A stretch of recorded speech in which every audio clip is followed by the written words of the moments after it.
banyak terminologi yang ulama mengistilahkannya. Secara garis besar, yang namanya hasad adalah rasa nggak seneng kita, rasa iri kita kepada kenikmatan orang lain, rezeki orang lain, dan berharap kenikmatan ataupun rezeki tersebut pindah ke kita. Bahasa yang lebih gampangnya namanya hasad. Kalau lihat orang lain senang, dia susah hatinya. Orang lain naik jabatan, dia naik darahnya. Orang lain beli mobil baru, dia yang sepating kepalanya. Orang lain yang renovasi rumahnya, dia yang gerutu, puyeng-puyeng, gak jelas.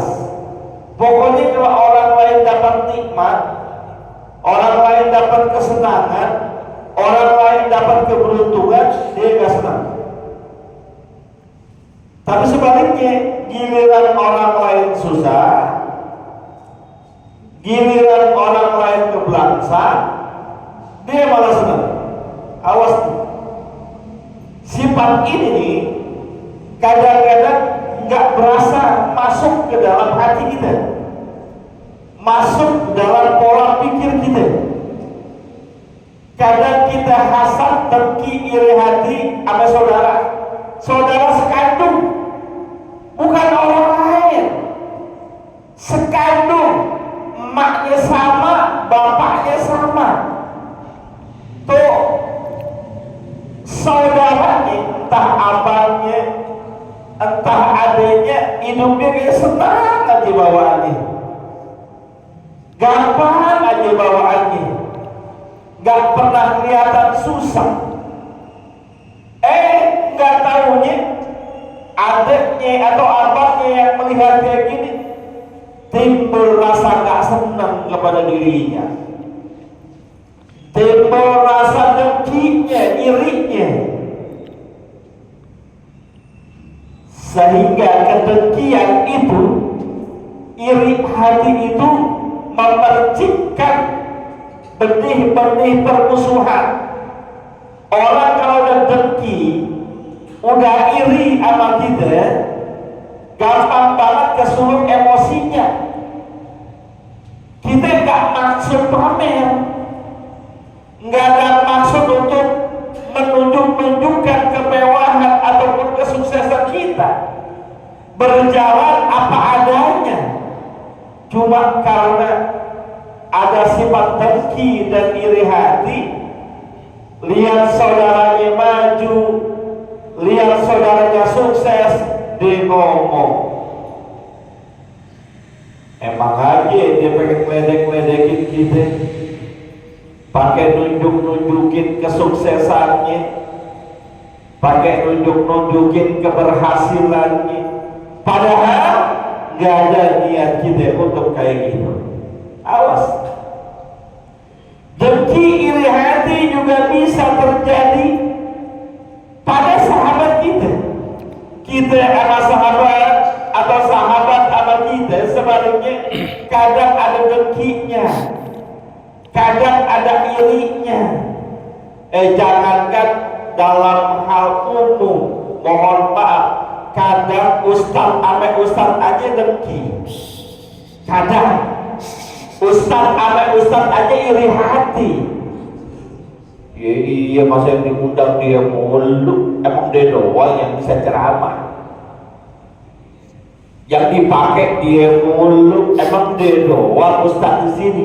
Ada tuh yang begitu, ada nggak ustaz yang begitu? Ada nggak ustaz yang begitu? Yang mana? Bukan gua. Ada itu. Ketika dengki dan iri hati sudah masuk ke dada kita, nggak lihat status sosialnya, nggak lihat lagi kadar keilmuannya, alim boleh alim, pinter boleh pinter.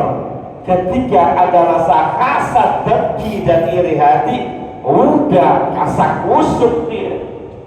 Awas, yang pinter, yang alim aja bisa kena kemasukan penyakit dengki dan iri hati.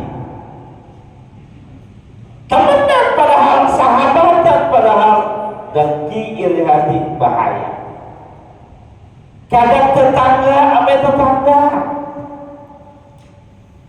dempetan rumahnya, ketika dengki iri hati sudah masuk ke dalam dadanya, sudah masuk ke dalam jiwanya, udah timbul perselisihan. Tetangganya beli lemari, pas banget gangnya gang sempit.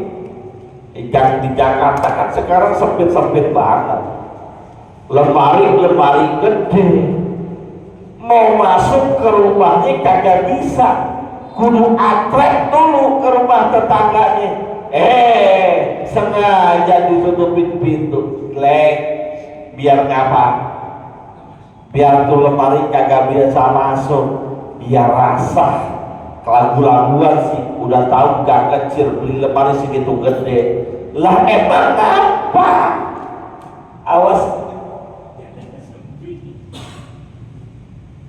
udah tahu gang sempit, pakai beli lemari 3 pintu, kan susah masuknya, nyusahin banget orang. Lah emang apa kalau tetangga kita beli kulkas 3 pintu, kalau dia mampu 4 pintu dia beli ngapa? Kelaguan banget sih, gak punya garasi, beli mobil, parkir sembarangan dah tuh. Ya, kalau kita bicara kayak gitu dengan niat dengki iri hati, awas. Tapi kalau kita bicara kayak gitu emang pengen ngebenerin aturan, gara-gara dia beli mobil parkir di jalanan nyusahin orang lewat, kita ngomong tulus ikhlas mungkin gak bermasalah.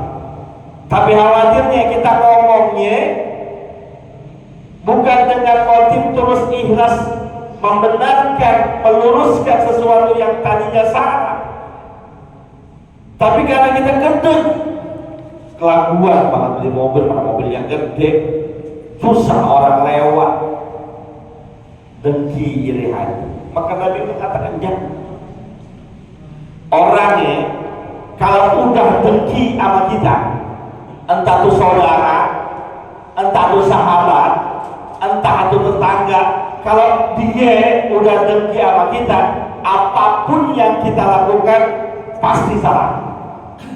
Sebaliknya, kalau dengki iri hati udah masuk ke dalam jiwa kita, masuk ke dalam dada kita, kita dengki sama dia, kita gedek sama dia, iri sama dia, kesel sama dia, sebagus apapun dia berbuat, pasti kita nilai salah. Kenapa? Dengki, awas, membuat kita nggak objektif.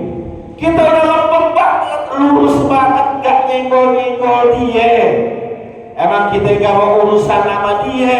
Kalau urusan sama dia bisa rusuh, gak tegur sengaja, bukan marah, gak pengen ada konflik. Dia bilang emang dasaran, sombong banget, sama tetangga kagak mau kenal, kagak mau nengok. Padahal kita lagi jaga hati supaya jangan sampai kelas apa dia. Giliran kita negor, kita negor terus, apaan ketemu negor masuk ke rumah, sok open banget sih. Gak usah gitu-gitu banget, tapi jadi orang salah lah. Negor salah, kagak negor salah. Kita punya duit, beli motor, rada bagusan dikit.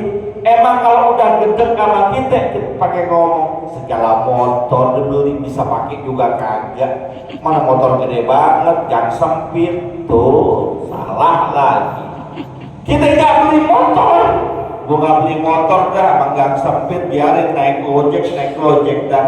Diomongin lagi, dasar orang pelit banget, duitnya banyak, duitnya ada, bukan dia beli motor. Tuh, orang kalau udah gak demen sama kita, apa yang kita berbuat pasti salah. Sama pun kalau kita udah gak demen sama orang, gedek sama orang, hasad, iri, dengki sama orang, apapun yang dia berbuat di mata kita pasti salah, pasti aib, pasti celah. Makanya kata